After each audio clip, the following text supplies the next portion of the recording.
unanimous in their hate for me, and I welcome their hatred.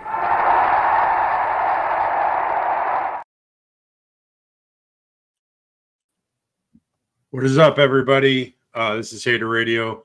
My name is Chris McLean. I'm here with my co-host again, Ian Gibson. How are you? I'm doing good. Very busy weekend. Yeah, it was huge slate of games over like 5 days, Thursday to Monday. Was that 1, 2, 3? Yeah, it is 5 days. So wow, it's just a ton of action all around. You know, we had the start of North Dakota State, Colorado, and then we finished up with Boston College, Florida State last night. So a lot to talk about. So we'll get into it real quick. But today is a very extended show because normally how the show operates is like the banner says above, every Wednesday and Sunday. And Wednesday, we do the preview game of the games coming up for the weekend.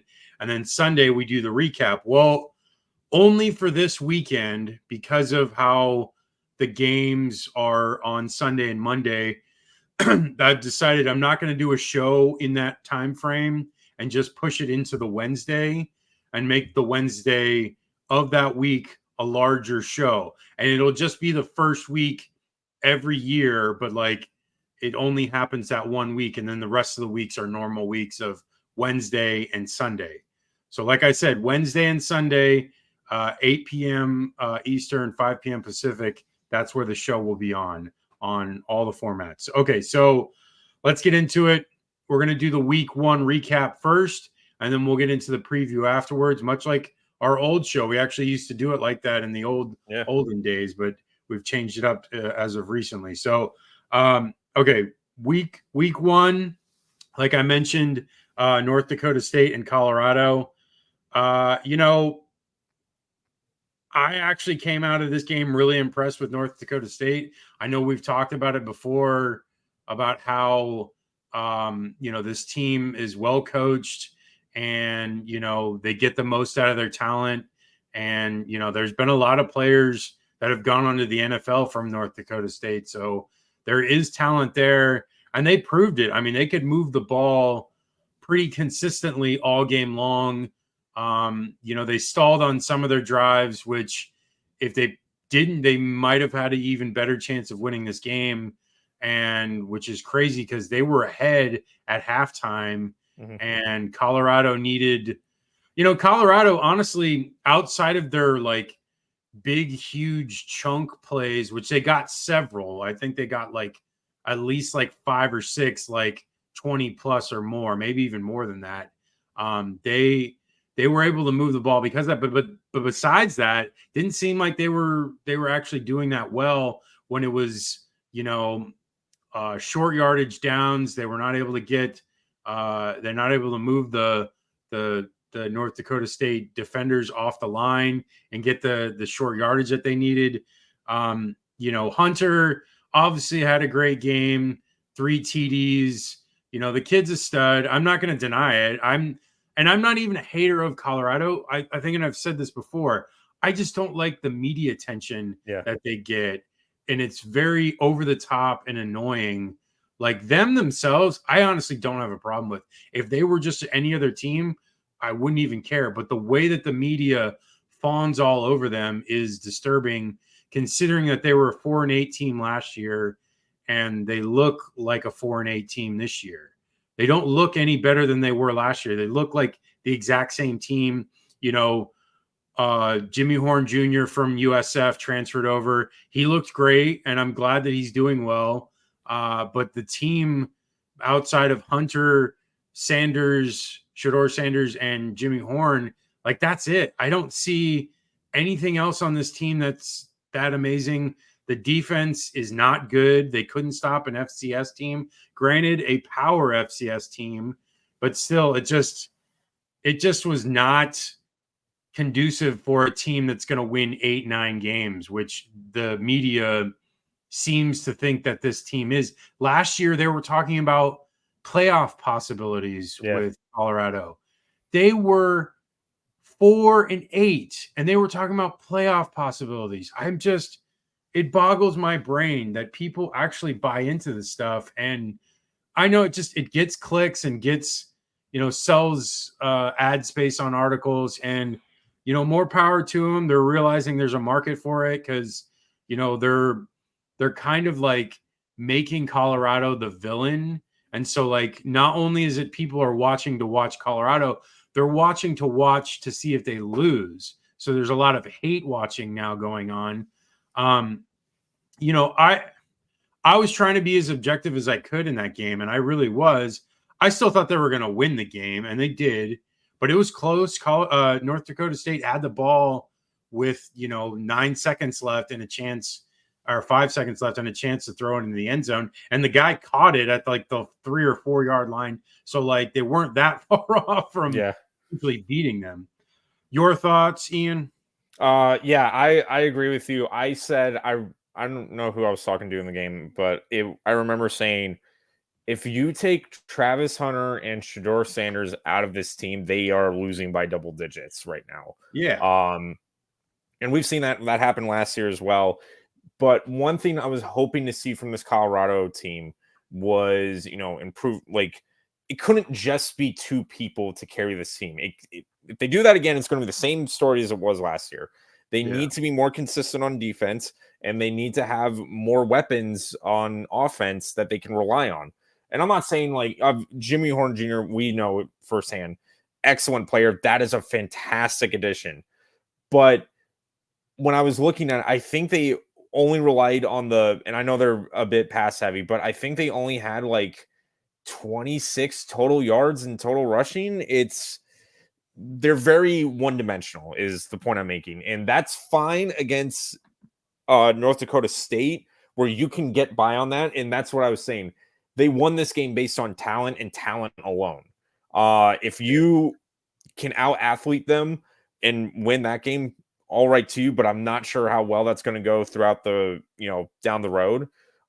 They were, I would say they had the better players, but I don't think they necessarily the team didn't play as good as they should. They did get the win. And it didn't come easy. I did know going in, I wasn't surprised by the score because I knew North Dakota State was not going to lay down for them. I was just hoping to see more from Colorado besides Shedeur Sanders and Travis Hunter, and not taking anything away from him. Travis Hunter had one of the best games I've ever seen out of a wide receiver. And he's not even wasn't even recruited as a wide receiver. But all in all, sentiments exactly the same as you. There's still a lot of work to be done if they are going to legitimately be considered chance for not even playoff you got to, go to a bowl game, man, before we can really talk about that. Yeah. I mean, it was rushing yards. It was 59 for Colorado. Okay. And North Dakota State had 157. So if you're getting pushed around by an FCS team, just wait for a team like Utah, a team like Nebraska, a team like Oklahoma State. Just there's a lot of teams that they're going to end up playing that are really big offensive lines, way bigger than North Dakota State's, and they're going to maul them. And I don't know. It's because obviously they're going to blow everything out of proportion, the media. And so like Shedeur Sanders throwing 445 yards is a huge number, but literally they did nothing else. And they had to throw the ball the whole time. And, they were doing it against an FCS team. So how impressive is it really when he goes up against like better defenses, like a Utah defense? Like, he's not going to be able to throw that ball that much, and I don't expect this team to win more than 5 games. And that's the ceiling for them. It's just the reality of it. And like you said, they're going to struggle to try to get bowl eligibility. And it's like to blow this team out of proportion like they've done, it is, I don't know. It's just disconcerting because it's like, it's not, I don't know. They're not like, based in reality with how they're judging these teams. So it's not enjoyable as someone like ourselves who are, we digest all this media to get an understanding of the sport, and they're the like gatekeepers of the information and like how things are done, and yet they're not holding up their end of the bargain as truthful storytellers. And so it's just, I don't know, it is what it is. Let's move on, because I don't know. We'll talk about Colorado and the Nebraska matchup in the look ahead, but let's move on to Oklahoma Temple. I saw the score as I was doing stuff on Friday, and I didn't pay attention to the details until I saw the highlights this morning, getting ready for the show prep. And dude, Jackson Arnold, like, he only had like a limited amount of passes and like didn't have that much yardage, but he had 4 really nice TD passes. And that is a huge like green flag, because it's like they obviously didn't try to throw the ball a ton because they knew they were going to beat Temple, and they ran for 220 yards. So they clearly were able to run the ball, and that was a success. But I think Jackson Arnold being able to be as effective as he was in the red zone as a passer is huge for them, because that means that they are going to be very capable going up against better teams when they're in the red zone. And that's huge. Like, being able to score in the red zone, not just, score, but score touchdowns. It's huge for being able to beat bigger and better teams, which they're going to play. And, being in the SEC now. So, but it's a nice test for them to get a win like this. Temple is, obviously downtrodden and just not very good. I think they were 3-9 the last 3 years or something like that. And so they've just been really terrible. But outside that, the defense looked really good. They forced a lot of turnovers. They were, solid in their tackling. They only allowed Temple to score 3. They win 51-3. Yeah, it's interesting because they're coming into the SEC. How are they going to end up doing? I don't know. I'm still kind of up in the air about them. I'm more up in the air about them than Texas. I feel like Texas will do strong, but like Oklahoma, it's tough because they got a young quarterback who's going to go up against some really tough teams. But it's a good start winning 51-3. But what are your thoughts, Ian? Yeah, I thought the same thing when I was watching this game. It was one of the things that was very encouraging to see is actually the running game of Oklahoma. They had a couple guys they could hand the ball off to and get really big jump plays out of, and that just made it so much easier for Jackson Arnold. Arnold, I know when we did the season preview, I did highly praise him. And if they wanted to open the book up with him, they absolutely could have. But it does make it so much easier when you can just run the ball, get in the red zone, then you can run like a play action boot, and then you can just have your tight end, over the top, which is what they did. So Arnold, we know how good he can be passing, but having the running game is going to be very big this year. If Oklahoma can get that running game going, they could be a problem offensively and defensively. Oklahoma, showed out. They did a good job stopping Temple. But other than that, it's we kind of knew going into this game what the expectation was going to be in Oklahoma. Checked all the boxes. Very good game on both sides, but you can also now kind of tell they weren't going to throw the kitchen sink at this one. Yeah, it definitely was, a limited playbook here, and they did well by, not showcasing Arnold because they didn't have to. They didn't put him in harm's way. They let him show out without having to put too much effort in there. Okay, so let's move on to Saturday's games. Clemson, Georgia in Atlanta. The game was 6-0 at halftime, and Clemson's defense was strong, and they were making stops and forcing Georgia into settling for field goals. But second half, Georgia just wore them down, and Cade Klubnik is just not the answer for Clemson. He's just really not. I mean, it's amazing that they went from Deshaun Watson to then Kelly Bryant, and then who's not that great, but then to Trevor Lawrence, and then now they've just been adrift with the DJ Ungalele. He came in and he struggled, and then Cade Klubnik comes in, replaces him, and just he's done like nothing. And this team has talent. There's a lot of really good players on it, but it's just I don't know what it is. It's just they don't have an identity on offense. They really don't. They struggle to do a lot of things. Georgia just kept coming at them.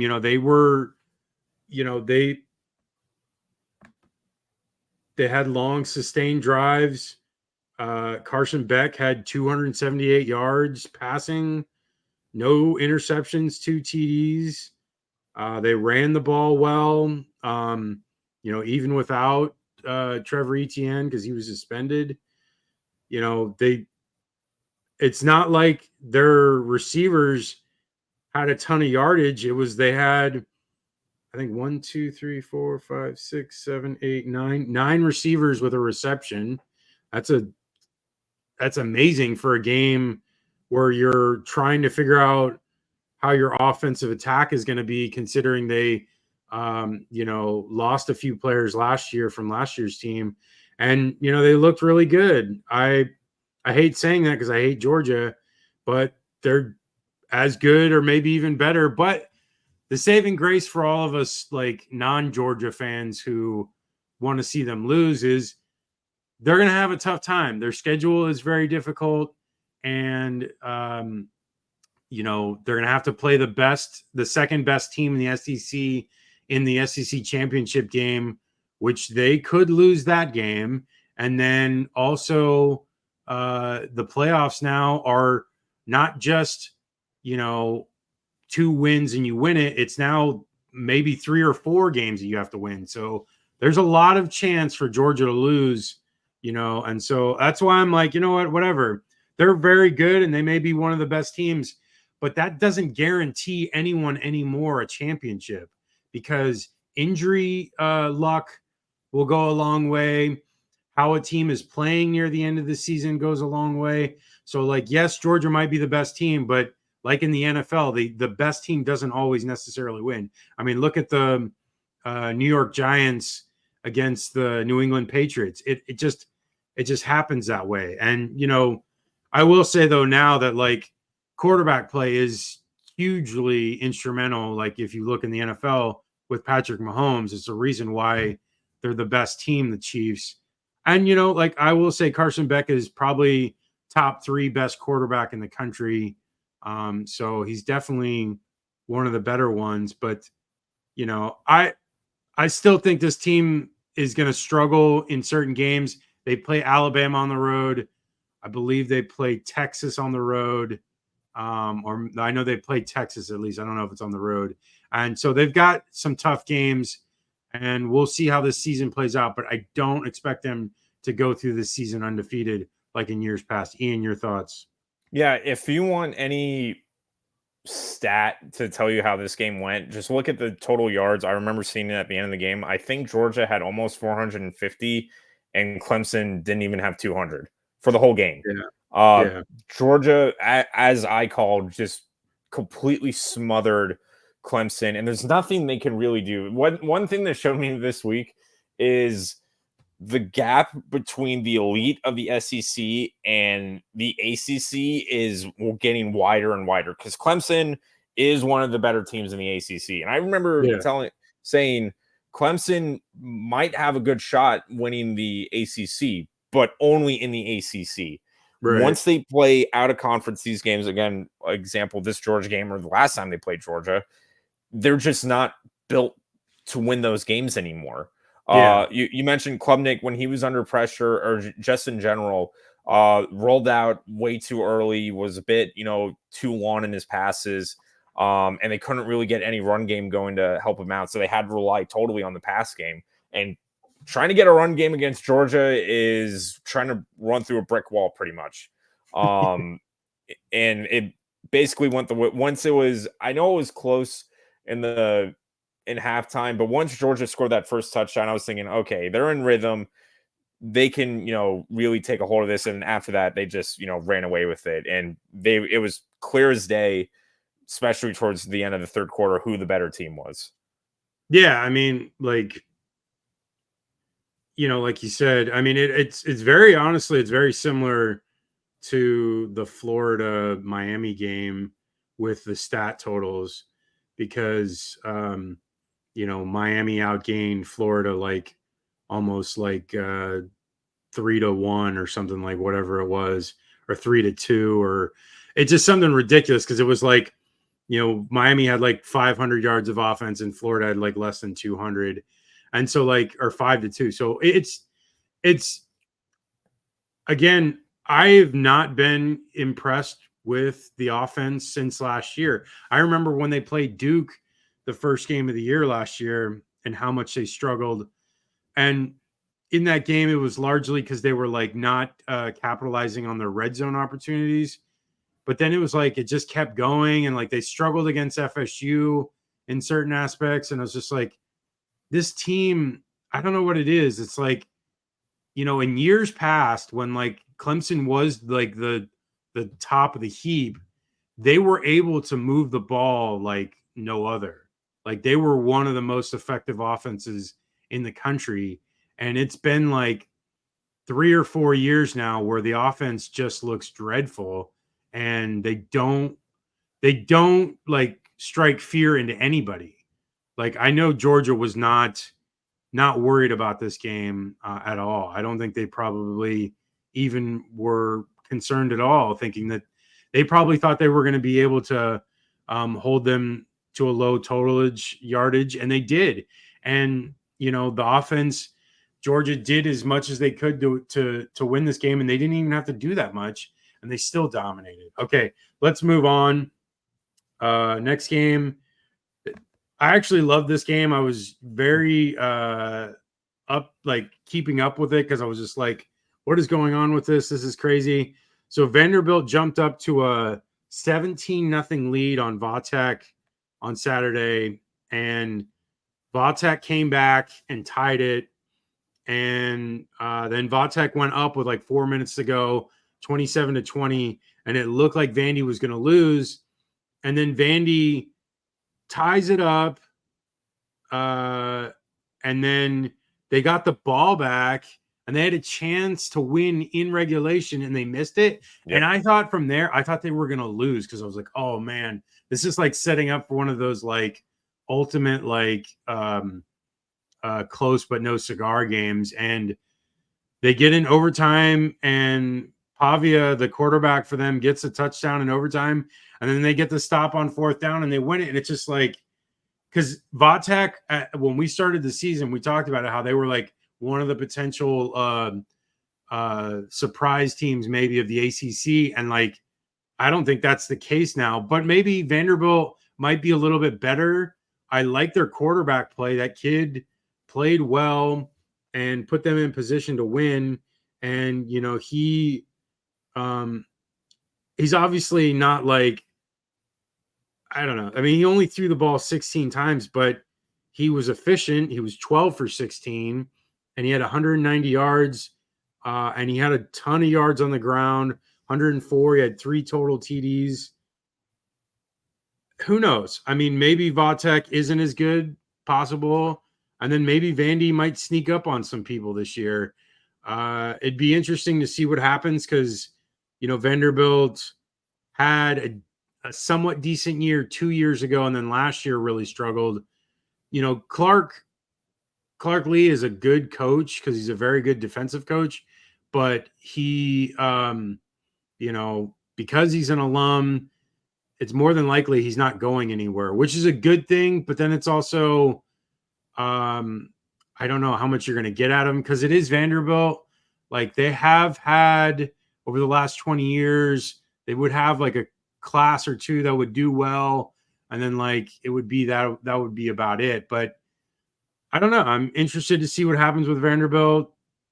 They don't have the athletes to really out athlete anybody, but Clark is a smart coach and maybe he can out coach a bunch of people. And who knows? Your thoughts before we move on.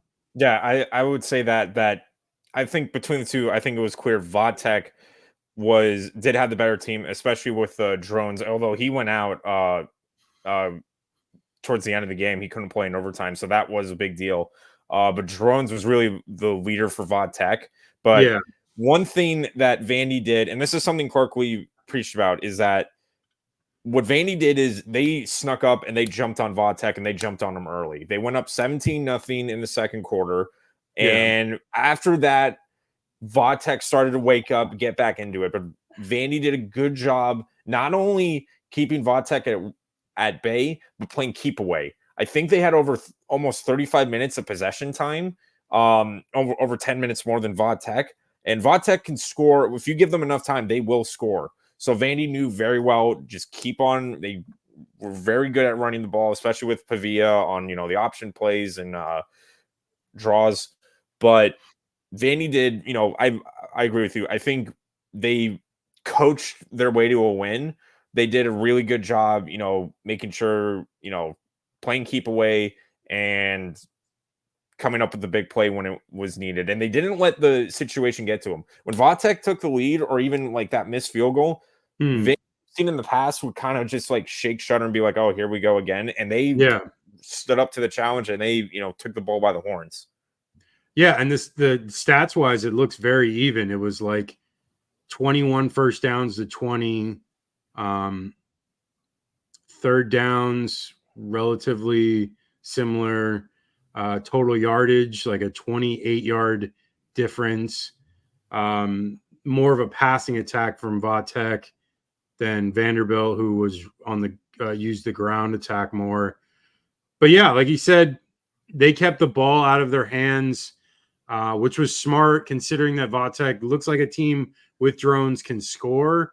So if they were able to do what they did, they were, holding the ball and had the ball last, which almost won them the game, which they probably, if he made the field goal, it would have been the complete right strategy. And but they win it in overtime, and it's a huge win for them. And I'm glad because I kind of like Clark Lee. He seems like a solid guy, and considering, like I said, he's an alum, so it's probably better off that Vanderbilt does better than just continues to forever be bad. Like, and maybe this is the way to do it. You get an alum who cares about the school, who wants to see them succeed, and it doesn't seem like he's going to leave. So it's like, oh, you have that coach, so you can invest in him and invest in the resources, which, the stadium is getting an upgrade, and, hopefully the athletic facilities as well. So more power to them. Okay. Penn State, West Virginia. I think we were both wrong on this one. We both had West Virginia. West Virginia just had too many turnovers. Mm-hmm. Like they really could not hold on to the ball. And like when they got blessed with one right in the beginning of the game, they got one right away from Penn State, and then they turned it right back over to Penn State. And so then like they had the ball on like the 30. Like if they could have gotten points out of that, I don't know. It just it seemed like it got out of whack. The turnovers definitely hurt them immensely. Penn State's offense was better than I thought it was going to be. They were able to move the ball, but still not. I'm not super impressed with Alar. He's like whatever. The Penn State ground game was really strong. Nick Singleton had a really good game. He's a stud. Their defense, Penn State's defense is really good. And I think that's the takeaway from this game is the fact that Penn State really came to play on defense. And, that might be their strong suit like it was last year. Because Alar is kind of like, at this point, he is who he is. He's not going to be any better than this. Like this is the like bar for him. He's not going to be a 300-yard passing total yards a game. He's going to be like 200 to 250 at most. He's going to be inaccurate and he'll throw some touchdowns, but he's not going to be. The good thing is he doesn't throw interceptions. He did have that fumble, but this West Virginia team, I still think they can compete in the Big 12. I don't think there's going to be a defense like this in the Big 12, so they got their toughest test out already, which is good. So their offense should be pretty strong the rest of the year. Garrett Green did not have a great game. They struggled in a lot of ways. They couldn't get things going. And, it's a shame because I was hoping that West Virginia was going to put a fight in this game, but they didn't at all. What do you think, Ian? Yeah, at least with this one, you were right. Turnovers really killed West Virginia, and the defense really showed up for Penn State. I think they held West Virginia to under like 250. And that was West Virginia's main strength, was going to be their offense with their playmakers. But one thing that did make, at least for Allard, that I'm seeing now is that they are not totally relying on him. And I don't think with a quarterback like Allard, he's going to win the game by himself. But what you can do is make it easier for him. If you rely on the run game, you get good coverage. And there were a lot of, good running attack, opens the lanes up for the wide receivers. And there was a lot of one-on-one coverage that they singled out because of the run attack and high percentage passes, maybe 5-10-yard passes. And Allard excelled at that. So if Penn State can keep that going, they can really not be a lame duck offense anymore. But they do need to make sure the running game and offensive line stay intact and that they can find the one-on-one coverage when it does need to be time for, a big play down the field. Because you can't always rely on these little checkdowns or 5-yard plays. But all in all, Penn State's defense really shined here. They were really the MVP of the game, and they did a good job shutting down West Virginia. Yeah, and, it's definitely I'm glad that there's matchups like this because the first week would be kind of boring if we didn't get games like West Virginia, Penn State, or Notre Dame, Texas A&M, or whatever. So I am grateful that they did this. It stinks that West Virginia wasn't able to be competitive. But again, like I said, I feel like the rest of the year they should be fine. And I think I can see them winning at least 8 games, maybe even 9, and maybe even 10. Who knows? Okay. So on to, a game that I feel so stupid for saying that they were going to win. But you know what? I heard how many other people that thought Florida was going to win, so I don't feel as bad. But honestly, this game wasn't really close from the second quarter on. It was 17-10 at one point, but then Miami did the double up, which I honestly feel like that might be the most important feature of a game. If you're in a close game, if you're up by a score and you get the double up at the end of the half and then get the ball at the start of the second and you score, you go from up 1 score to going up 3 scores in the span of 5 minutes of clock time. That is right there. That is the biggest boss move you can ever do. And I was so pissed when I found out that Florida lost the toss and was receiving. And I was like, man, that means they're not going to get the double up chance. And I knew obviously the offense may not have been strong anyways, but that, because I remember the year that in 2020 with Dan Mullen, he used to do it all the time. Mm-hmm. Even if they won the toss, they would defer to the second half. And they just, they did the double up probably 5 or 6 times. And it just it puts games away. And once Miami was able to go up 3 scores, that game was over. There was no way that Florida was going to score more than 2 touchdowns. And that was it. And I will say the one thing that I noticed when I was rewatching stuff the last 2 days was that bad penalty that they had in the first drive that Miami scored the touchdown because they were going to hold them to 3 points. If Miami gets 3 there, then Florida hit a field goal. It would have been 3-3. And then, Miami gets the field goal, 3 points instead of a touchdown. Then Florida got that interception. Instead of a field goal, they get a touchdown, which they were driving, but then just stalled, and they were close. If they could have gotten a touchdown, it would have been 7-3. And then, what is it? It would have been a different game because it was like if it was 7-3, then Miami scores that 1 touchdown, and then if Florida gets that Montrell Johnson run, that game is 14-10. The crowd would have been super into it at that point. It would have been completely different.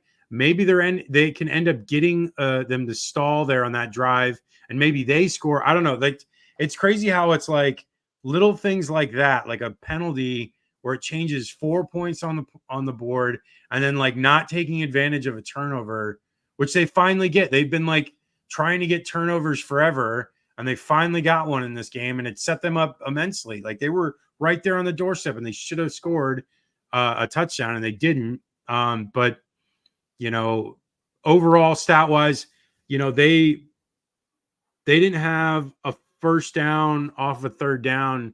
They didn't convert a third down until like I think the fourth quarter with DJ Lagway once Mertz got hurt, and it was never really close. Miami moved the ball at will. Cam Ward had all day.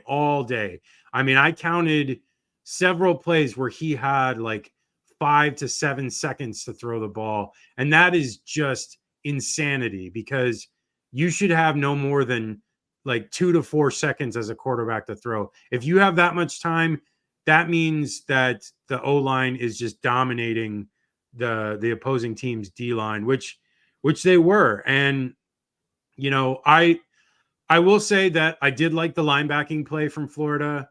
Shamar James and Pup Howard looked really good, but that was about it. The defensive backs looked lost. There was a play where Restrepo was wide open in the end zone because the safety didn't know where his responsibility was. There was, just countless stuff. They were wide open receivers, and Cam Ward looked amazing. And again, this might be a thing of playing Florida and you just look amazing because the defense is so bad. But, that was the thing we talked about coming in, and that's what I wrote my article about was the defense had to be better, and they weren't. They struggled immensely, and, Florida paid for it because they weren't able to stop them. But I will say, I think if the offense had been able to convert some third downs and stay on the field, maybe the defense wouldn't have been as tired, and maybe they would have been able to make more stops. But I don't know if that necessarily is true because they scored the majority of their points by 3 minutes into the second half. So they scored most of the points in the second quarter. I don't know. It's just, the offense struggled so much, and Graham Mertz just looked like dog crap. The play calling was just not inventive. They weren't getting open. The offensive line couldn't block. That was without Bain as well for Miami, who was out in the game. And I don't know. It's just, I don't know where you go from here. The large talk on Twitter and X is they're going to fire Billy and probably fire Scott Strickland. So, that's at least just the chatter. I don't know what's going to happen. It is the first game, so there's a lot to suss out the rest of the year, but it doesn't look good, and I don't know what to expect the rest of the year. Is the team going to come to play? They play an easy game on Saturday. They play Samford. They should easily win that game, but after that, they play Texas A&M, which looked pretty good against a really good Notre Dame team. Then they have Mississippi State, UCF, Kentucky, Tennessee, Georgia. So it's their schedule just escalates even harder and harder as the season goes on. So this was I will say this was a really good Miami team, probably better than I even thought. I thought they were really good, but I think they're probably a top 10, top 8 team right now. More than likely the best team in the ACC and more than likely a team that'll get in the playoffs. So um, just a tough loss, one of the worst losses ever in the history of Florida football. I think it's the worst season opening home opener that they've ever lost, the most points they've ever allowed in a home opener. Yeah, it's just terrible. Ian, what are your thoughts?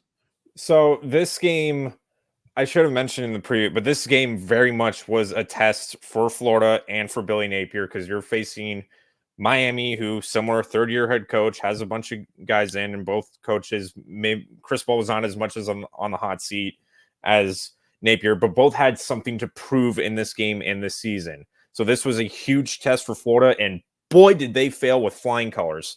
I remember, on the way, I was going to the USF game, and I was at that point barely watching because I knew what happened. And I remember telling George, I said, what changed? We heard all offseason from Napier, the coaches, and everything. Secondary is going to buckle down. We're going to limit mistakes. We're going to, do everything. We're going to be much more refined. Secondary was a sieve. Cam Ward had all the time in the world to find anybody open, and he did. Two brutal and stupid roughing the passer calls, which all you got to do as a linebacker on both of those calls is just let up, just run away from Cam Ward. Flop or not. The second he releases it, even if you're lightly hitting him as you're coming to the side, it the refs will be like, oh, okay, he was attempting to get away from him, but they went into him fully, and it's come on, man, you got to tell them let up because both of those roughing the passer calls resulted in touchdowns. So there's another one, limit mistakes. There's two brutal ones right there that resulted in 14 points, and the offensive play was anemic. There was no urgency on any drive. Once we got into the end of the second quarter, it looked like they stopped caring. And the only, and I'm not even going to say silver lining, for a copper lining was we got to see DJ Lagway a bit. I wish for better circumstances, other than Mertz getting a concussion, but he did look as good as he could in that situation. So there's something. But and that was against the first team defense of Miami, and so I know it was near the end of the game, and they're probably easing up, but still he led the team down, had some nice passes, nice runs, and and the last drive he had, his arm got hit and it was a interception, so it was whatever. But I feel like what's going to happen going forward is okay, if they put Graham Mertz back in, and I love Graham and I'm appreciative of him, he's a great guy, but he's very limited with this offensive line. And it's not his fault. He's just not as athletic as you need to be with this kind of offensive line, because this offensive line is not good for pass protection. They're decent at running because they were able to run the ball. They had 139 yards, and it was you minus the 70 Montrell run, and they still had 70 yards on the ground. So that's not bad. They were decent running the ball because, that was fine. It's just pass protection they're not very good at. And when you're an unathletic quarterback like Graham, it's a struggle. You're not going to be able to get out of the pocket. You're not going to be able to do many things. The RPO, there is no RPO with Graham. There's just not. It doesn't exist. But if you have someone like DJ, boom, that RPO becomes dangerous. Then it becomes, not only do you elevate the passing game because you're able to get out of the pocket, then you're elevating the run game and you're making yourself so much more dangerous. And I think that honestly is where Billy's offense has struggled the last, year plus, is because he has been relying on Graham as the quarterback, and Graham is not athletic. And I don't think Billy's offense is really, predicated on just a drop back passer. I think he needs a more dynamic runner there to be able to do the things that he wants to do, because then it sets up the jet sweep motion stuff, because that is like, oh, he's going this way and then we're going to run that way. It's like, that's where it ends up like misdirection all over the place. And you're getting these mismatches with linebackers that are out of position and all that. I just think with Graham, it kind of limits them right now. And I do really appreciate him for what he's done for Florida, but I really think I think it's time. And it's like Billy's on a time clock now. It's like, if he doesn't get to like 6 or 7 wins, he's more than likely fired. And so it's like, he has all the pressure now to win. And I think you saw that yesterday in their press conference on Monday, because we're filming today on Tuesday, but he was definitely obviously very like on edge, because he started going after Florida fans. And it's like, but look, if he's going to have a shot in any way of turning this thing around, I really think the legitimate thing is to put DJ out there and to play him. I know it's a tough schedule, but I would rather see him play and then them fail with that than go out with Graham and know it's not going to work. Because right now, Graham is not going to win more than 4 games. And, that's just the reality of it. And, to see them succeed, they're going to need a better, more mobile, athletic quarterback. And that's just what it is. And I don't know. I know I texted you. I've said before the season I was done, and this just was like, I knew Florida, like I said, I expected Miami to win. Yeah. But make it competitive, show fight, show improvement. You had a whole off season talking about and preaching this, and they said from the beginning they were literally preparing 3 months for the Miami game. That's what 3 months does. Yeah. God help you with 1 week before Georgia. Yeah. That's all. I could go on another hour for that, but I already. Yeah, I know. And I will let you know, folks that are tuning in for the first time, like the way our show works, we follow these teams, specifically the 4 teams of Florida, USF, UCLA, and USC. But we're not going to do hour-long in-depth shows about them, because we cover a lot of teams, because we cover a lot of the big games. So we try to do as much talk of the national sphere of college football. And we will talk about these teams, but we're not going to do like crazy in depth, because it just, I don't know. This is just what the show is. This is what we want to do. We want to be more of a broad stroke than a dialed in, focused on specific teams. Okay. So let's move on to a team that actually won. Thank God. USF and Bethune-Cookman. Did you go to the game? Yes, I did. And nice. I want to say too, that was the USF faithful and that showed up. That was the best home opener I have been to since 2009. I think the attendance was 36,000. I remember seeing the crowd last year against Florida A&M, and it was much more sparse, but very full for the crowd. And another cool thing too, it actually felt like it felt like a college game. They had a bunch of walkways. They had the lights at Raymond James go green and yellow for a touchdown. They shot fireworks.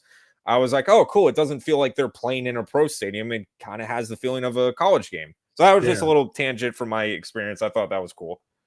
No, I'm glad you got to go, because it like gives us the perspective of, the brand being there. And so it's like, I'm excited, dude. I haven't been this excited about USF in a long time. And like, I was excited during Willie Taggart's run, and the year that they went like 10-1 and played UCF in that big game. But this feels like there's something there, because it's like USF is on the verge of getting into a big conference. They're like 3 years away from on-campus stadium, was it 2027.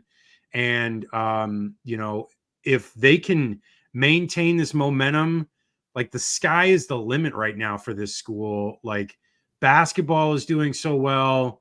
I don't know if Alex Golish will end up staying, but just giving the school the opportunity to accelerate, to benefit from what is going on. It is amazing. Byron Brown is a stud. His numbers weren't that great, but obviously Golish didn't put him in harm's way, which is exactly what he wanted to do because he wanted him ready for Alabama. They dominated the game and they didn't even have to try. That run that Brown had on like one of the first plays of the game, like he none of those guys were even close. It was like he was in almost slow motion, or they were in slow motion while he's just like half speed, and that was scary because I'm like, dang, if he really wanted to put on the throttle, he would have like dusted them even worse. And I'm excited for next week. Are you going next week? I am not, but George will be. He'll be in Tuscaloosa. Okay, so I might hit him up because I'm going to go. So I'm going. My sister lives in Mobile, so I'll be there. We'll talk about that more in the look ahead, but just exciting times with South Florida. It's crazy because it's like, we've been doing this show for 9 years, and when the last couple years before last year, it was rough. Like talking about this team was very hard to talk about because they only won 4 games in a 3-year span, and it was just like, what is going to happen? Like, what is going on? And to be at this point now where they have the potential to maybe win the conference. It's definitely like up in the air. A lot of the other AAC teams didn't look that great this week, but South Florida looks great. And not only to maybe win the AAC, but then maybe get in the playoff it's remarkable. And I love it, and I'm excited, and I can't wait to be there Saturday to see everyone, and we'll talk about that more. So let's move on to Notre Dame and Texas A&M. This game was pretty boring for the most part. It was like back and forth. It was 6-6, but then Notre Dame had that real long touchdown run, and they kind of like kept A&M at bay at that point. Riley Leonard kind of struggled, only 158 yards passing, but Jeremiah Love was huge in the game, and Jadarian Price had that run. So like, Connor Wegman, I don't know, man. I'm not sold. Like 12 for 30 for 100 yards and 2 interceptions is quite bad. But I will say Notre Dame has one of the best secondaries in the country, and their defense in totality is one of the stronger defenses. So I don't know. I don't know what to make of Texas A&M. It was a strong showing. They were in the game up until the very end because Notre Dame scored that late touchdown to put them over. But, this is a huge win for Notre Dame. They don't have a schedule that really precludes much difficulty for the rest of the year. Texas A&M, starting 0-1 with their new coach, not terrible because they can come back and win some games here and start to get back into conference play, not next week, but the week after that against Florida. So what are your thoughts, Ian, before we move on? Yeah, just what I expected. I knew this game was going to be a slog and a mud fight, but I think Notre Dame just found a way to win out in this one. But they also forced the 2 turnovers, and that was really critical for Notre Dame winning in the end. And once it got into the fourth quarter, even with A&M tied it after that touchdown that kept that drive going forever, that was kind of what sealed the deal for the Irish. Yeah. Okay, let's move on. We'll do this one real quick, and then we'll get the last 2, and then we'll get into the preview. Okay, so Michigan beats Fresno State 30-10. This game was a lot closer than the final score says because it was like 16-10 into the fourth quarter, and Fresno looked frisky. They definitely threw the ball quite a bit, and had Michigan on their heels. They weren't able to convert many third downs, though, Fresno. So that was their biggest downfall. And but they had 335 yards passing, just no rushing, 9 yards rushing. And Michigan, honestly, man, 120 yards passing against Fresno State is not a good look.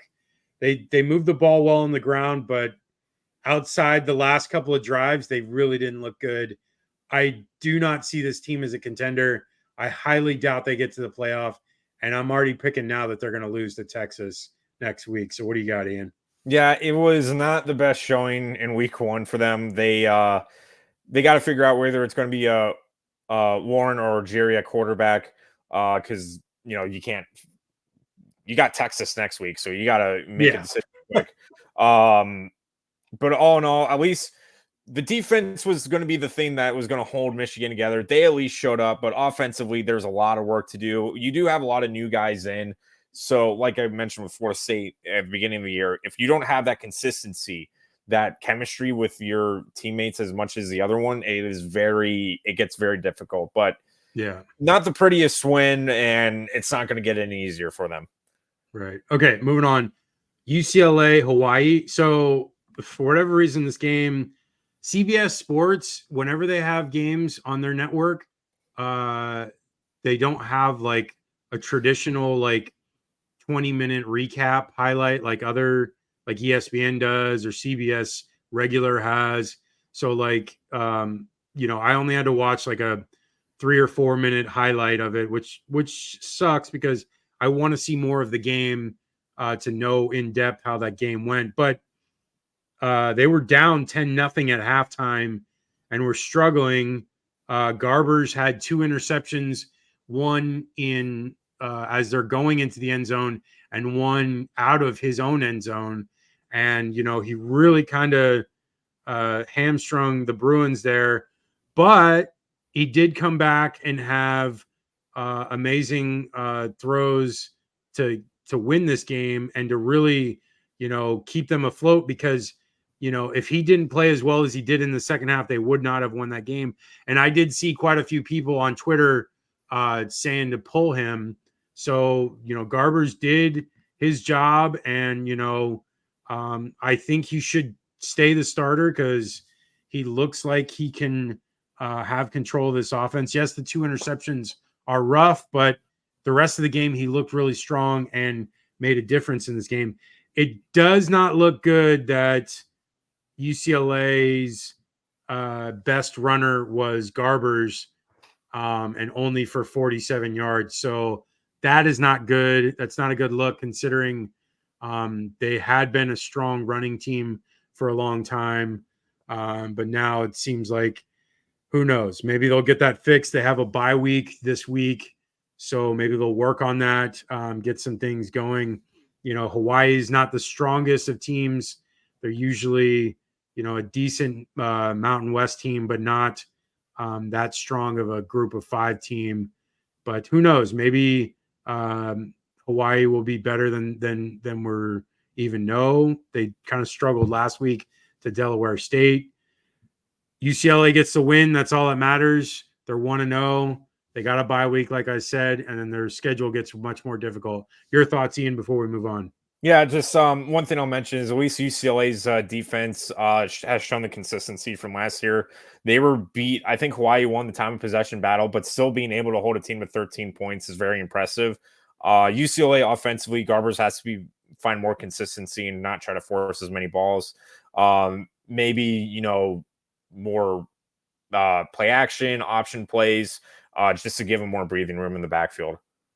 Yeah, okay. So UCLA, we'll see how the rest of the season goes, but a good start, 1-0 on the year so far.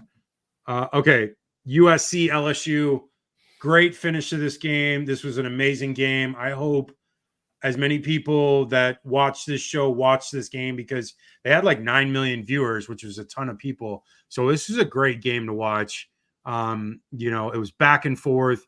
USC would score, then LSU would score, and then USC would score, and it was like just really tight all the way through.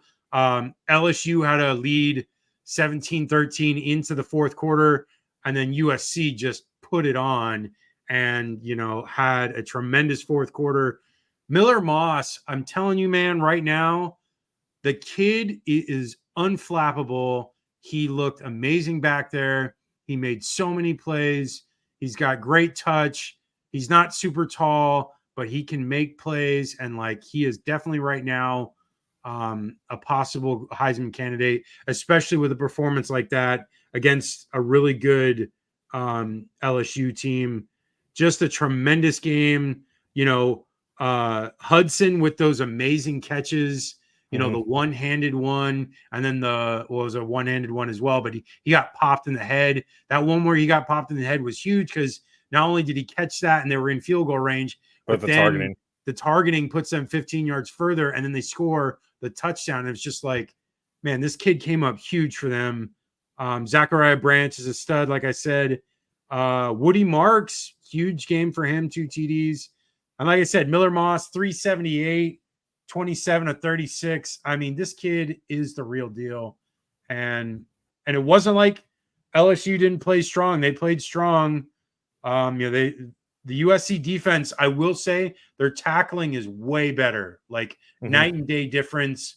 I think LSU could have had a lot of big plays if they didn't get tackled so quickly. Like in years past, USC might have missed some of those tackles, but no, they were sure-handed with their tackles and they kept them in check. And, just a great team win. They stopped them on that 4th down early in the game, and that was a huge play for them. Was in their red zone right at a goal to go situation. So, this USC team, I know a lot of people were not talking about being one of the stronger teams in the Big Ten and not even a playoff team. But I'm telling you right now, they're right there in the lead for the Big Ten. And they potentially, I think even if they don't win the Big Ten or like challenge for it, I think they're still going to get in the playoff. And I just like what I see. Lincoln Riley is amazing with his offensive mind, and the defense is going to match. And it's a match made in heaven. So like, let's see where this goes. Ian, your thoughts? Yeah, all around, this was a great game. This is one of those games where it's a shame somebody had to lose. Yeah. But really the difference was Miller Moss and his ball placement in the game. They were able to – he could really just pop it anywhere he wanted to. And when you have as good as wide receivers as they do on offense for USC, it's a lot easier. The one thing, too, as you mentioned, USC's defense really did step up.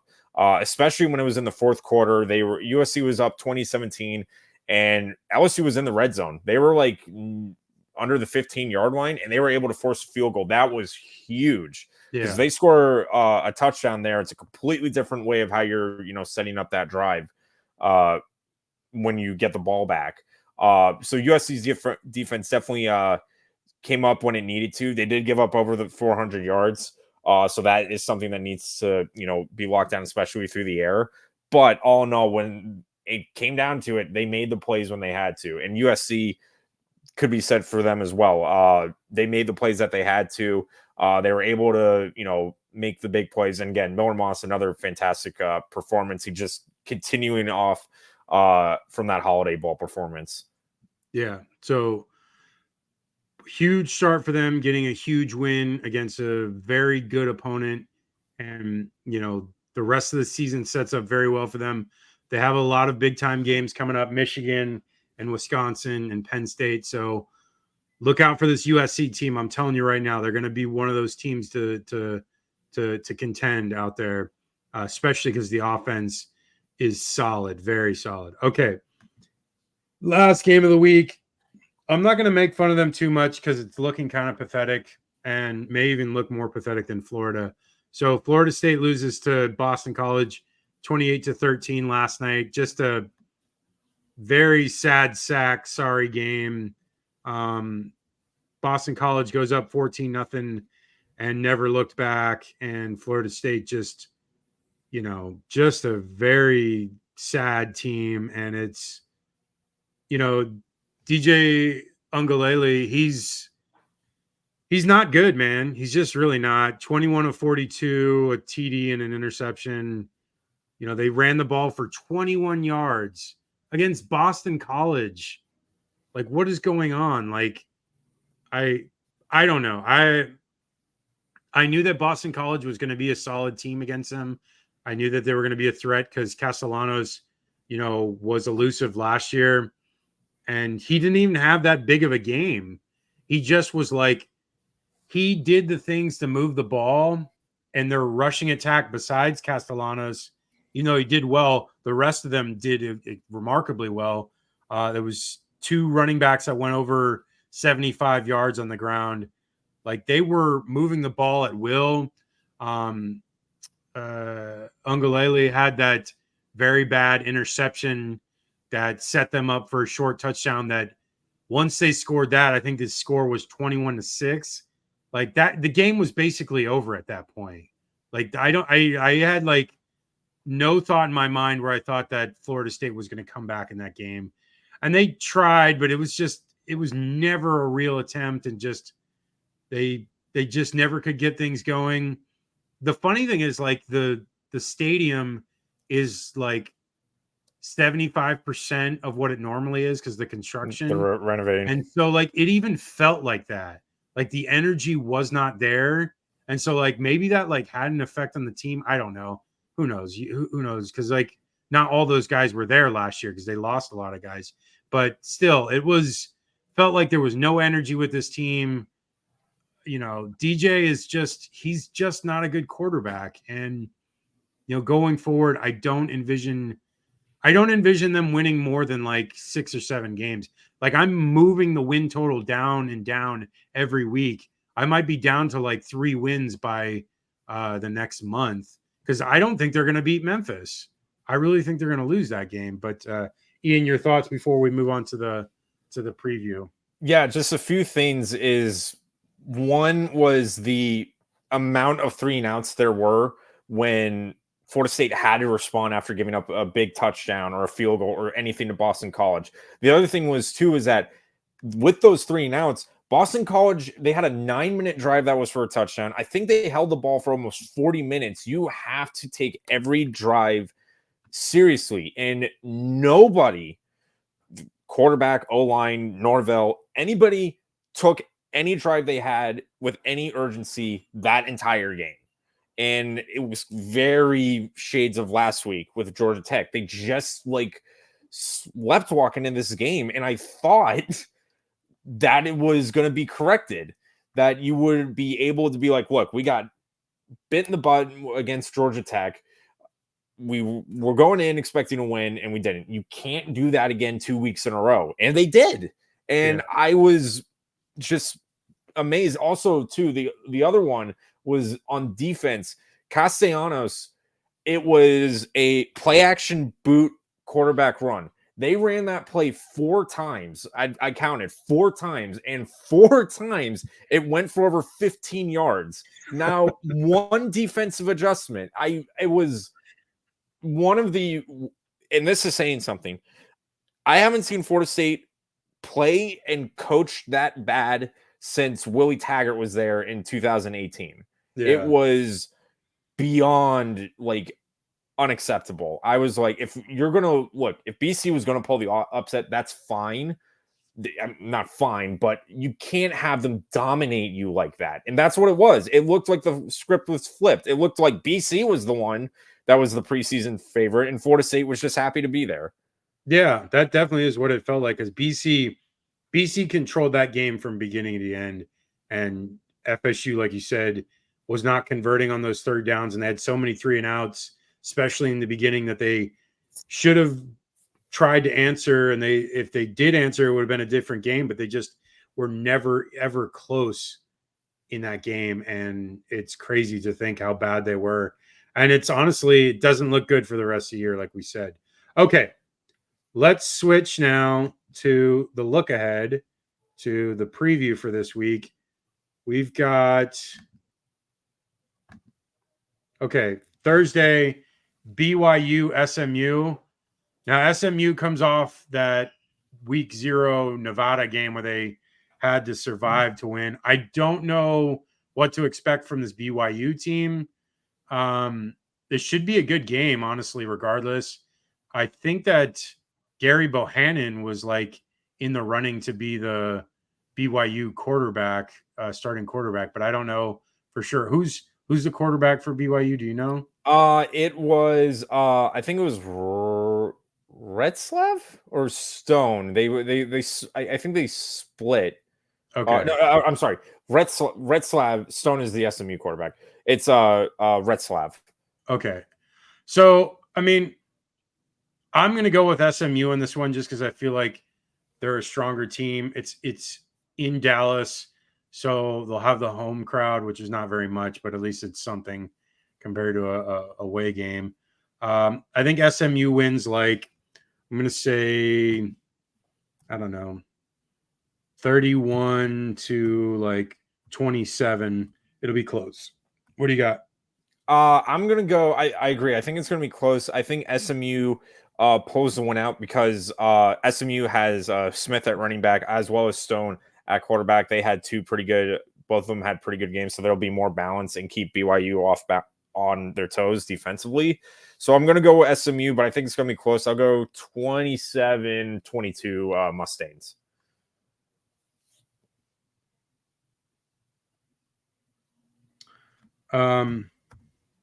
Arkansas, Oklahoma State. What do you got? Oh, all right. I didn't know who was going first. I think OK State, Bowman, he's the veteran. Ollie Gordon didn't have the biggest game. He did have over 100 yards last week, but I think OK State's attack will be able to play keep away with Arkansas. So I'm going to go OK State winning. I'll go with a 28-20 win, but I do think Arkansas State makes it closer than the Oklahoma State would like. Yeah, so Arkansas, I'm intrigued to see if they're able to continue that hot streak from this first week because they looked pretty good on offense, but again, it was against a lesser team. So Oklahoma State is definitely one of the better teams in the Big 12. I think Oklahoma State wins this one.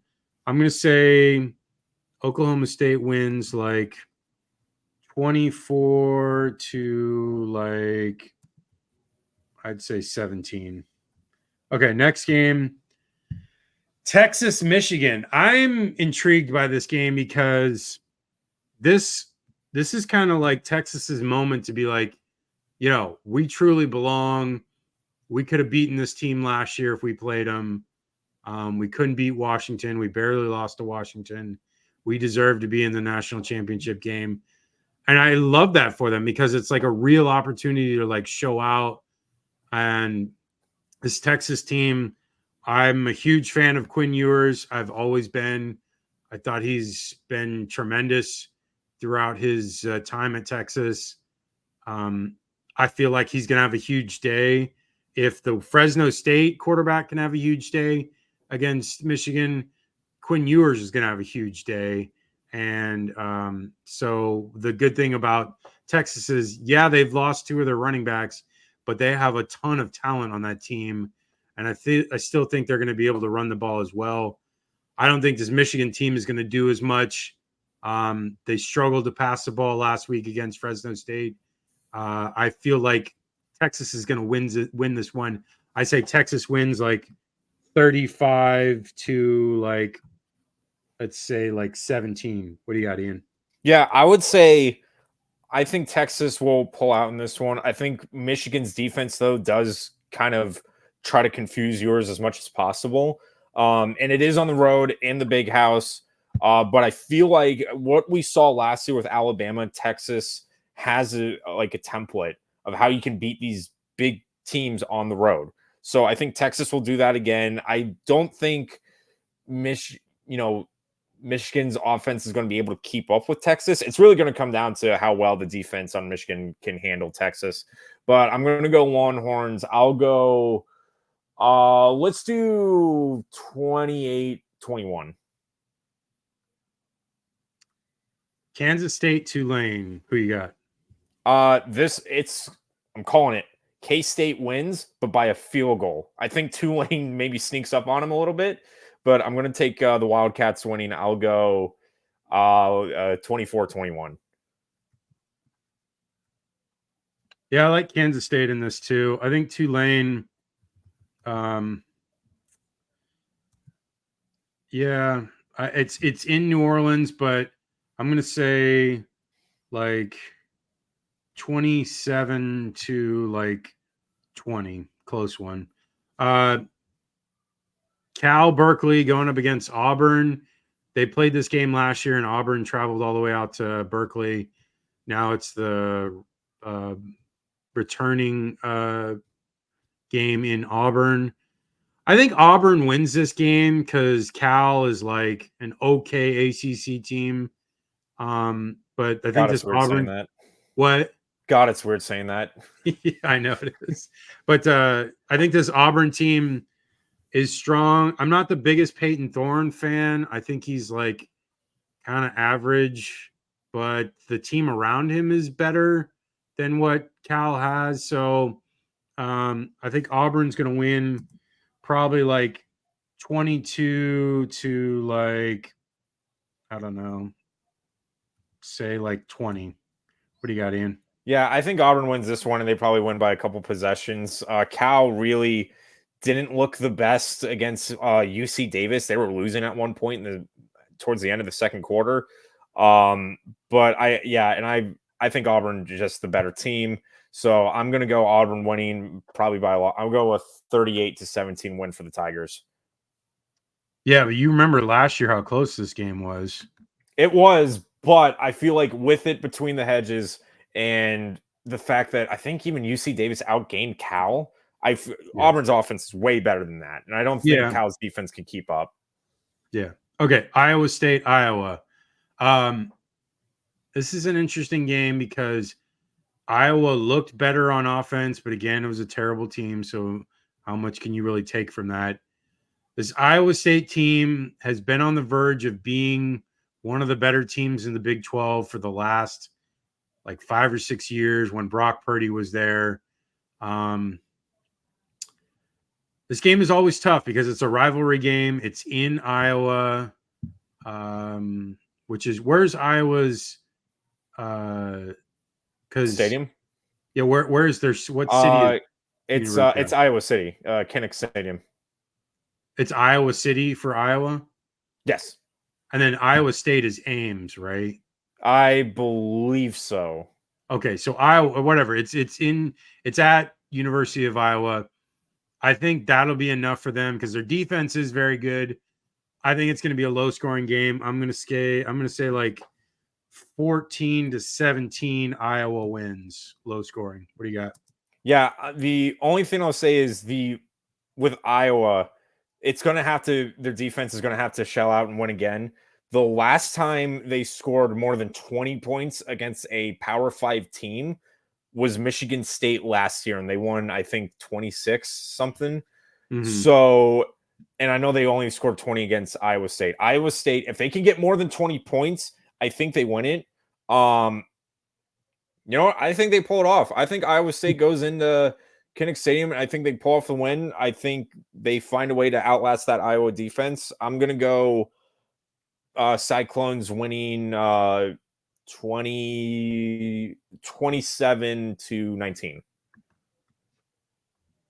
24-19. 27 is a bit much. Yes. Baylor, Utah. Interesting game because this was a non-conference game last year, and this year they're in the same conference. So Baylor in Salt Lake City with Cam Rising back at Utah. I think Utah is going under the radar right now because last year they lost Cam Rising for the year, so they weren't able to really capitalize on how good their defense was. And this time now they have Cam Rising. I think people kind of like have forgotten Utah because they also switched conferences.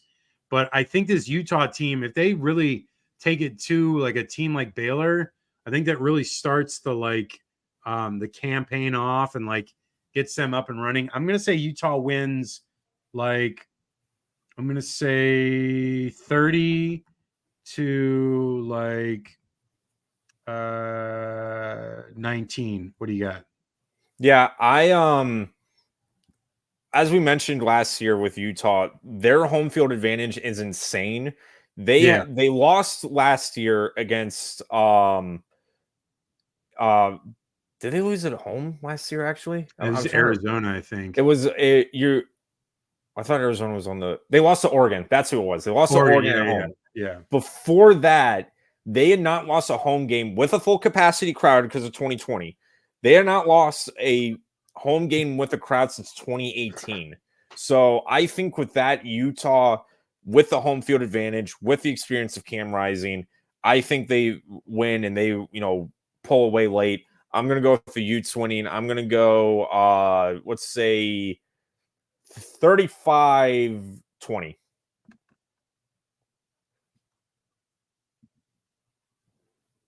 Okay, I'm going to let you do this one, then I'll give my prediction. UTSA, Texas State, who you got? I'm going to go this couldn't, kind of be an up in the air one because both quarterbacks played really good opening week. But I'm going to go UTSA based on their attack. And Texas State, usually not the best against tougher teams. They did only win by 1 touchdown last week. So defensively, not as strong. Even then, UTSA didn't look too good against Kansas State. So you can really flip a coin on this one, but I'm going to go with the Roadrunners winning. I think it'll be a shootout. I'll go 38-34 UTSA. Yeah, I'm not far off from you. I got a 34-30 UTSA. Okay. The game we want to talk about the most this week, our beloved USF Bulls going up against Big Bad Bama in Tuscaloosa. I'm going to be there. I'm super excited about this. If you are USF fans, please come find me. I'll either be wearing USF shirts or my Hater Radio gear. I'm going to do some filming, so I'll be around with my camera, trying to get some coverage, some B-roll stuff, just of random fans hanging out, whatever. But I went to the game in Auburn in 2007 when USF started ascending the ranks of college football. And to be there at that game was such a huge, important moment in the program's trajectory and history. And to now coming back to the state of Alabama for another game eerily similar to that, 17 years later, I'm so glad I can be a part of it. I'm excited to see what happens. This team has so much more in front of them than they realize. I think they do realize, but there's a lot of potential with this team. Byron Brown is, right now being projected as a decent, second, maybe third round pick, and he can maybe even higher by the end of the year. And I'm so excited for this team. This offense is so fun to watch. They can constantly score. They move the ball. This is a huge test. Alabama is one of the best defenses in the country year in, year out. Kellen DeBoer taking over for Nick Saban is a huge change, but DeBoer has been proven to be a very strong coach. He did well at Fresno State. He did amazing at Washington and got the most out of his players at both schools. I feel like, this USF team is prime and ready. They're going to be able to put, a huge performance in here. The defense has to come to play. If anything out of this game, USF's defense has to be strong, which they could be. Jalen Milroe at times can struggle with his accuracy. So if they can force Bama to 3 and outs or force them to punt, there's a chance that USF can stay in this game. They struggled offensively last year against Alabama. So maybe that was just the first couple of games of the year, and that's why they were struggling. But I feel like they can score in this game. I feel like USF can put up 24 to 28 points, but I feel like Bama might be able to score more because of Alabama's offense and USF's defense's struggles. I think Alabama scores like 30 to 34. So I'm going to say USF loses, but Alabama scores like 30 and USF scores like 24, so 30-24. Yeah, and I agree. I think with this one, USF's definitely had this circled around their calendar. In Alabama, it's going to be a big game. They're going to be dedicating. It's going to be called, Nick Saban Field at Bryant-Denny Stadium. So there's going to be a lot of emotions in the air. USF, if they want any chance, the defense has to step up. They did a good job wrapping up everybody, not having as many broken tackles last week, but it is a huge difference between Bethune-Cookman and Alabama. So they need to just keep everything in front of them and do what you can. Don't get burned on the big plays if they want any chance in this one. I do think with Byron Brown, they weren't opening the playbook as much last week. Now is the time to do it. Maybe more read options. Sean Atkins, he had a couple drops, needs to make bigger catches, especially when they matter. And definitely with Schuler, he went down after the interception. I don't know what the status is of him. He is the best linebacker of that team. So that would be really big. All in all, for me, the last time they went to Tuscaloosa was, I think, 2003, and they lost 40-17. If you can make that score a little smaller than it was in 2003, we're on to something. I think in the end, USF, they do the best they can, but all in all, Bama just does have the better team. I think they're going to play keep away because they know South Florida's strength is their offense and that hurry up attack. So I think USF will get points on the board, but Alabama will know how to, keep distance. I'll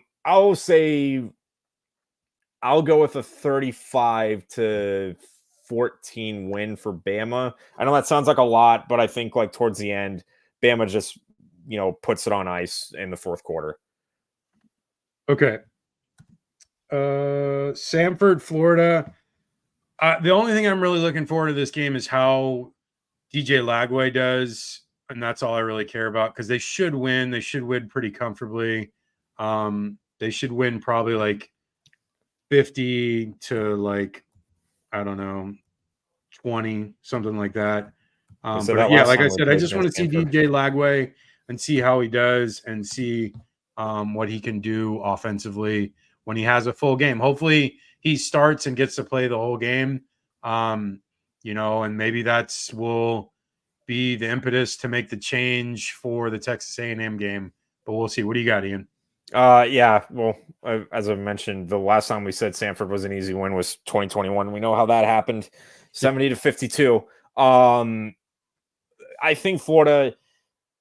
God, DJ is like the only thing I'm looking forward to in this one, man. Yeah. I hope he can, really show the potential he has. And maybe he'll provide a spark and give us more optimism for the coming season. If he plays that good, maybe they make a switch. What I want to see is defensively, just keep with the secondary, keep the guys in front of you, stop biting on play action, and just, cover your men is going to be crucial. I know it's against Samford and all that, but you gotta, you have to play up to everybody you play. So I'm going to go Florida winning. I'm going to go with a 38-14 win for the Gators. And hopefully this time Samford doesn't drop 50 on us. So we'll see. Okay. Kansas, Illinois. So I'm going to go with Kansas in this one, but I'm going to go much closer because Illinois' defense is pretty strong. But I think Kansas, all in all, this might be a game where they just out-athlete Illinois. So I'm going to go with the Jayhawks winning in a close one because I think Illinois will put the scare on them. They usually have a knack for that. So I'm going to go Jayhawks winning 27-21. Yeah, I think Kansas is going to probably put it to them a little. I don't like this Illinois offense that much. Their defense is strong, but I think this Kansas offense is one of the better ones in the country. And I'm going to say, especially with Jalen Daniels. So I'm going to say 32-17 Kansas. Tennessee, NC State. This is a very interesting game because Tennessee is starting to get some love with Nico. And can he take off against a strong opponent? I know they had a very weak opponent the first week, but this is a very formidable foe. even though NC State didn't look that great against Western Carolina. I think Tennessee wins this one. I'm going to go Tennessee winning like, I'm going to say like 28-20. What do you got, Ian? I'm going to go, I think Tennessee wins. And again, I think they win just based on having the better players, but I think it's going to come down to maybe the last possession because the attack of Waters and our boy Grayson McCall going to NC State is going to be, he's been in those situations before. He'll really put the scare on Tennessee. This would be a game though. I think Tennessee wins, but this is one of those games where I would not be surprised if NC State pulls off the upset. Because it's in where the Carolina Panthers play. It's not in Charlotte Coliseum or whatever. Yeah, it's Bank of America. Yeah, the ACC championship game. Yeah. Area. So it's not going to be in Neyland Stadium. If it was at Neyland Stadium, I would take Tennessee winning by a long shot. But I think this one bit closer. I'll go NC State winning, or I'm sorry, Tennessee winning. I'll go with a 31-27 win for the Volunteers, but that score could easily flip. Okay. Colorado, Nebraska. I want to hear your thoughts, and then I'll tell you mine. Yeah, this one is it's interesting because Nebraska was a victim of one Matt Rule trying to implement a system last year, and Colorado just riding that wave after the TCU game. I think Nebraska though, Raiola did have a pretty good game on his first game. Nothing too crazy, but it didn't have to be. I think he had over 200 yards and 2 touchdowns. And defensively, I think Nebraska is going to be much tougher than Colorado has faced. What it comes down to is if you can limit the playmaker, if you can limit Hunter, Horn, and Sanders, and you can implement your linebackers as spies to keep Sanders in the pocket, Nebraska could have their way with them. I think Nebraska, I'm going to take Nebraska winning, but I think Colorado puts a lot of points up early, but Nebraska finds a way to adjust and win it. I'm going to go with a 31-28 win for Nebraska. I think it's going to be close, actually. See, I feel like Nebraska is going to control this game from beginning to end, and I think this is going to be Nebraska and Dylan Raiola's coming out party.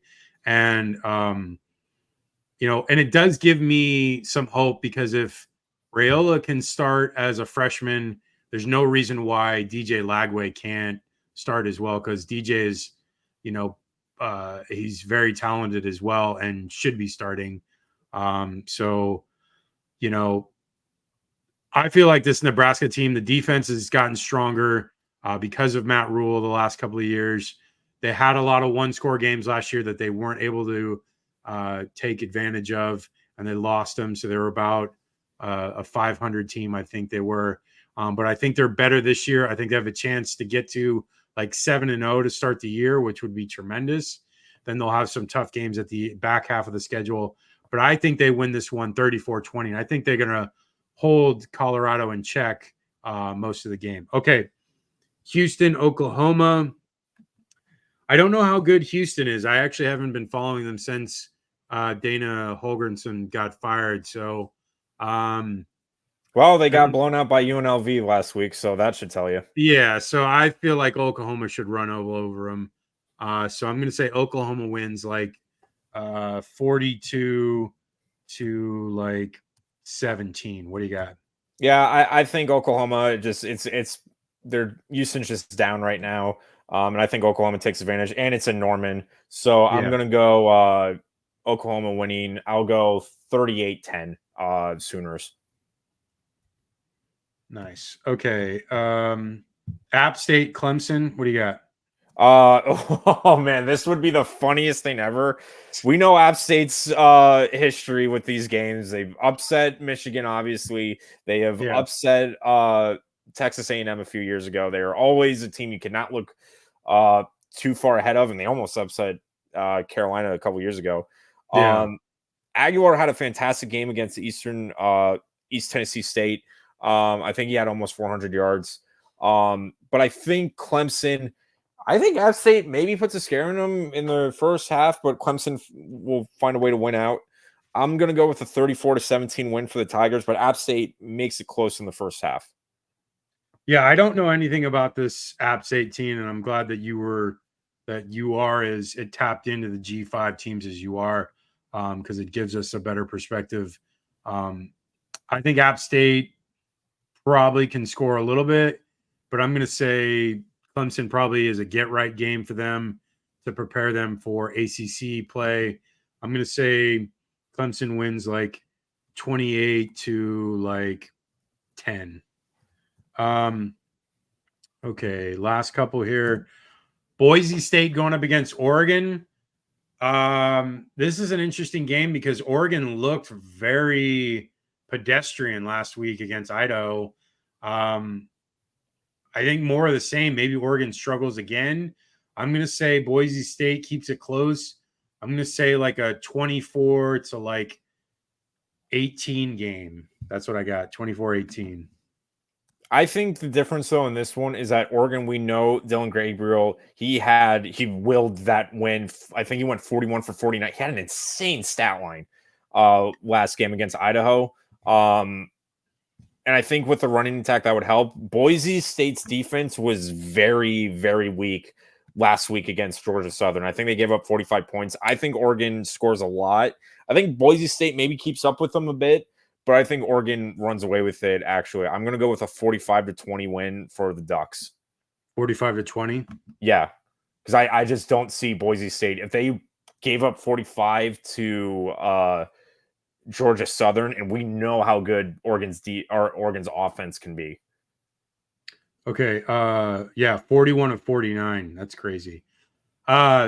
Strange game. Texas Tech going up against Washington State. One of the only two teams left in the Pac-12. I like this Texas Tech team. They've been a little frisky last 2 years, so I'm going to say Texas Tech wins like 31 to like 20. What do you got, Ian? I'm going to go, well, I think actually Washington State will get the win here. Because Tech had to go to overtime last week. It was against I think Abilene Christian, I think was who it was. Oh, that's not good. I didn't realize it. Yeah, it was not a good look. It was a shootout. I think it was like 52 something. Morton had a great game. He had 5 touchdowns. And the running attack was really good. But I think Washington State will find a way. They did a good job. I think it'll be a shootout. And I think Washington State does a good job of limiting Tech's playmakers and clutters the line. So I'm going to go Cougars winning. I'll go with another shootout. I'll go 40-30. Okay. Last game we got. One of the teams we cover. Utah State, USC in the Coliseum here in LA. I don't envision this game being close. I think USC scores a ton. I think they score like 56. Utah State may score a little, but not very much.